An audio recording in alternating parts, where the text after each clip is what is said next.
ایک بزرگ ہے، ان کا نام ہے ربیعی رحمہ اللہ، کہ موت کا وقت جب قریب آ گیا حضرت کی، اس بزرگ کی موت کا وقت جب قریب آ گیا تو بیٹی رونے لگ گئی.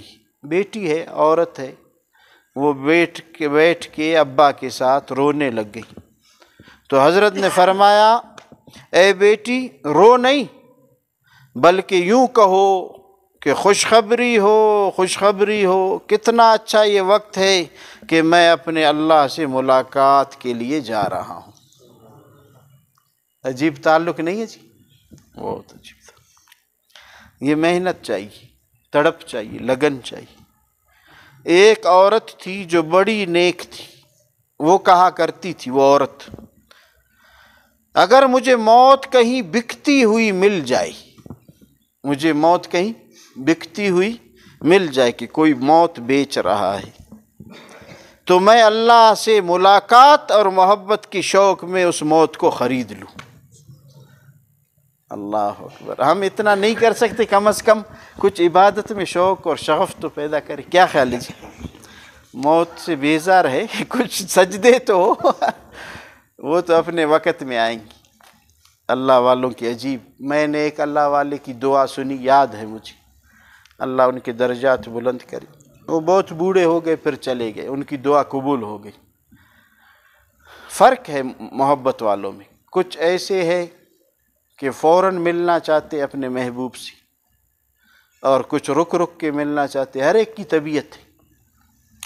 تو حضرت دعا فرماتے تھے اے اللہ میں جوانی میں مرنا نہیں چاہتا، میں تیری محبت میں بوڑھا ہونا چاہتا ہوں. میں تیری محبت میں بوڑھا ہونا چاہتا ہوں. جب کسی سے محبت تو پھر عجیب عجیب مناجات نصیب ہوتے ہیں. اور میں نے دیکھا حضرت بوڑھے ہو گئے پھر چلے گئے اللہ کی محبت میں. اور ایسی محبت تھی کہ اللہ کی محبت میں ہمیشہ آنسو بہتے تھے حضرت کی. اللہ پاک ہمیں بھی عطا فرمائے. ایک دیہات میں رہنے والا سیدھا سادہ دیہاتی بیمار ہو گیا. اس کو کہا گیا کہ آپ بیمار ہے لہٰذا آپ مریں گے. کہنے والا بھی تو میرے طرح ہوگا. اس نے ڈرا کہ کیا کہا، آپ بیمار ہے، آپ مر جائیں گی. اس دیہاتی نے کہا موت کے بعد مجھے کہاں لے جایا جائے گا؟ تو اس آدمی نے کہا اللہ تعالیٰ کی طرف لے جایا جائے گا. موت جب آئے گی آپ کو اللہ تعالیٰ کی طرف لے جایا جائے گا. دیہاتی کہنے لگا کتنی اچھی موت ہے اور کتنی اچھی اللہ سے ملاقات ہے کہ اللہ کے پاس جانا ہے، پھر اس میں گھبرانے کی ضرورت کیا؟